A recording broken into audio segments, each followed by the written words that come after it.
네, 사랑하는 성도님들, 스가랴 3장에서는 포로에서 돌아온 이스라엘 백성들의 어떤 영적인 상태를 우리에게 보여주고 있습니다. 자, 성전은 재건하고 있는 중이었습니다. 하지만 이스라엘 백성들의 삶은 여전히 죄와 그리고 그 타락의 어떤 모습에서 자유롭지 못했습니다. 그래서 그들의 영적인 대표자였지요. 대제사장 여호수아. 이 대제사장조차도 하나님 앞에 설 때에 더러운 옷을 입고 있었다라고 나옵니다. 이것은 개인적인 문제가 아닙니다. 이스라엘 공동체 전체가 여전히 죄로 오염되어 있었다라는 것을 상징하고 있습니다. 하지만 하나님께서는 바로 이 장면 속에서 하나님의 아주 놀라운 큰 은혜의 환상을 보여주십니다. 사탄이 여호수아를 송사하고 소송하는 것이죠. 그렇게 하고 있을 때 하나님께서는 그 여호수아의 더러운 옷을 벗기시고 깨끗한 옷과 그리고 관을 씌워 주십니다. 자, 사랑하는 성도님들, 이것은 우리에게 하나님의 은혜로 덮이는 그 복음이 도대체 무엇인지를 우리에게 알려주고 또 장차 완성될 거룩의 소망을 우리에게 확인시켜 주시는 그런 말씀입니다. 스가랴가 이렇게 기록합니다. 1절 말씀을 보니까 대제사장 여호수아는 여호와의 천사 앞에 섰고 사탄은 그의 오른쪽에 서서 그를 대적하는 것을 여호와께서 내게 보이시니. 자, 사탄이 그 오른쪽에 서서 대제사장을 대적합니다. 여호수아는 백성을 대표하는 대제사장입니다. 그리고 하나님의 임재 앞에 서 있습니다. 그런데 그 곁에서 사탄이 옆에 서서 여호수아를 송사하는 것입니다. 고소하는 것이죠. 여기서 우리가 두 가지 영적인 현실을 생각하게 됩니다. 첫 번째는 죄의 실제적인 문제입니다. 자, 여호수아는 더러운 옷을 입고 있었습니다. 3절 말씀을 보니까 여호수아가 더러운 옷을 입고 천사 앞에 서 있는지라. 제사장은 거룩과 정결의 상징이어야 합니다. 하지만 여호수아는 더러운 옷을 입고 있었습니다. 이스라엘 공동체의 그 영적인 어떤 오염, 그런 죄의 책임, 이런 것이 지금 드러나 있는 것입니다. 자, 우리가 모두 죄 아래 있음을 상징적으로 보여주는 것입니다. 그리고 두 번째로는 사탄이 이런 모습을 송사합니다. 사탄은 대적하는 자라는 뜻입니다. 계시록에서 밤낮으로 형제들을 참소하던 자로 사탄을 그려놓고 있습니다. 자, 죄의 현실을 붙들고 우리를 하나님 앞에서 정죄하려는 사탄의 시도가 지금도 계속되지 않습니까? 우리의 마음속에서 계속해서 그런 책망과 그런 송사로 하나님께 나아가는 것을 방해합니다. 하지만 2절에서 이렇게 말합니다. 여호와께서 사탄에게 이르시되 사탄아 여호와께서 너를 책망하노라. 예루살렘을 택한 여호와께서 너를 책망하노라. 이는 불에서 꺼낸 그슬린 나무가 아니냐 하실 때에. 여호수아와 이스라엘은 불에서 꺼낸 그슬린 나무처럼 심판 직전에 구원받은 자들이었다라는 표현입니다. 불 앞에 직전까지 갔습니다. 완전히 다 타버려야 하는 그런 심판이 눈앞에 있었는데 그 심판으로 그슬린 나무처럼 심판 직전에 구원받은 자들이다. 하나님께서는 이스라엘 백성들의 과거, 죄와 그 오염에도 불구하고 하나님의 선택과 은혜로 그들을 붙들어 주시고 정죄로부터 보호하여 주셨습니다. 이것이 오늘날 우리가 입은 은혜입니다. 자, 이제 3절부터 5절까지의 말씀을 보면은요, 이렇게 말합니다. 3절에 여호수아가 더러운 옷을 입고 천사 앞에 서 있는지라. 여호수아에게 이르시되 내가 내 죄악을 제하여 버렸으니 내게 아름다운 옷을 입히리라 하시기로. 자, 그 더러운 옷을 벗기고 아름다운 옷을 입히십니다. 하나님의 은혜로 여호수아가 정결하게 된 것을 생생하게 그려놓고 있습니다. 여호수아는 스스로 깨끗해질 수 없었습니다. 하나님께서 그 더러운 옷을 친히 벗기시고 새 옷으로 입히셨을 때 가능했던 일입니다. 이것은 하나님께서 죄를 제거하시고 의로 덮으시는 그 복음의 본질을 우리에게 드러내고 있는 것입니다. 사랑하는 성도님들, 고린도후서에서도 하나님이 죄를 알지도 못하신 이를 우리를 대신해서 죄로 삼으셨다라고 말합니다.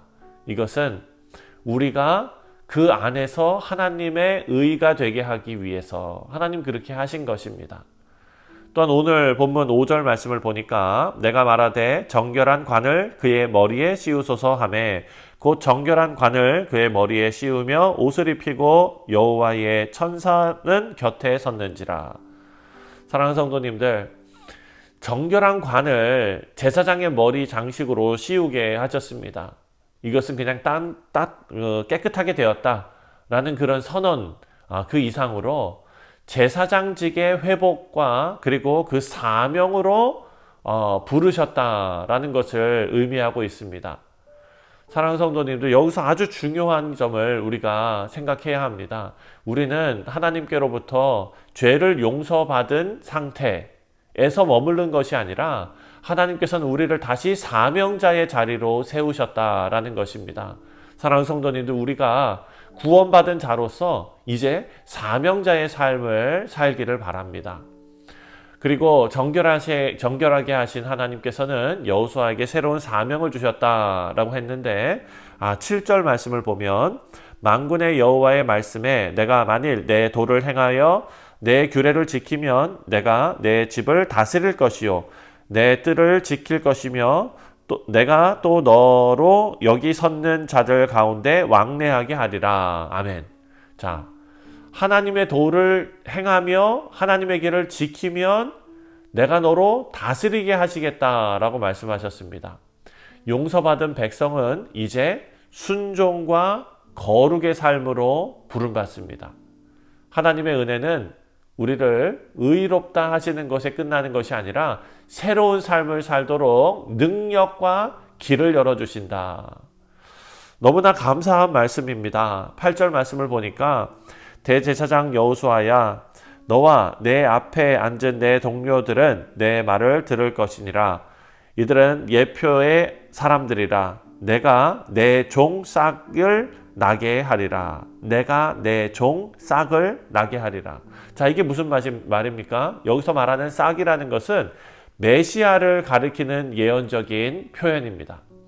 다시 오실 예수님, 그리고 다윗의 후손으로 초림하실 예수님, 그 예수 그리스도를 통해서 완전한 회복, 완전한 정결, 이것이 이루어질 것이다 라고 말씀하고 있습니다. 마지막 10절 말씀을 보면 만군의 여호와가 말하노라. 그날에 너희가 각각 포도나무와 무화과 나무 아래에 서로 초대하리라 하였느니라. 자, 포도나무와 무화과 나무 아래에 앉으리라. 이것은 예수님께서 다스릴 그 메시아 왕국이 평화와 번영으로 이루어질 것이다 라는 것을 상징하는 것입니다. 우리가 참 이 말씀이 계속 연결되는데요. 요한계시록 말씀에서도 21장에 그 죄와 정죄가 다 제거되고 하나님의 백성들은 하나님의 임재와 그리고 평강 속에서 거하게 될 것이다 라고 우리에게 약속하지 않았습니까?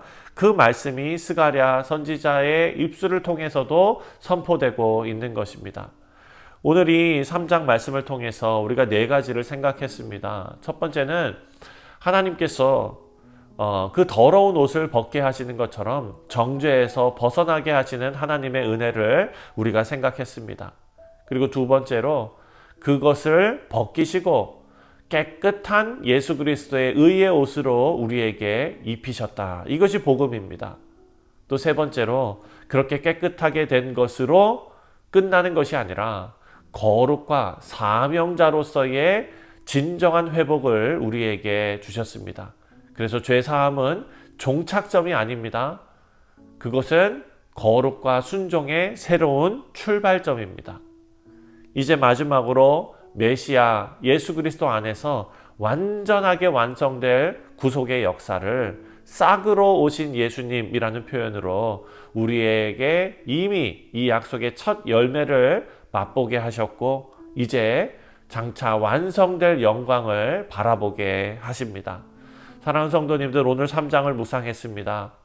죄와 그리고 정죄, 그 현실 앞에서 사탄은 계속해서 우리를 무너뜨리려고 하지만 하나님의 은혜가 얼마나 크고 그리고 얼마나 충분한지를 우리가 살펴보았습니다.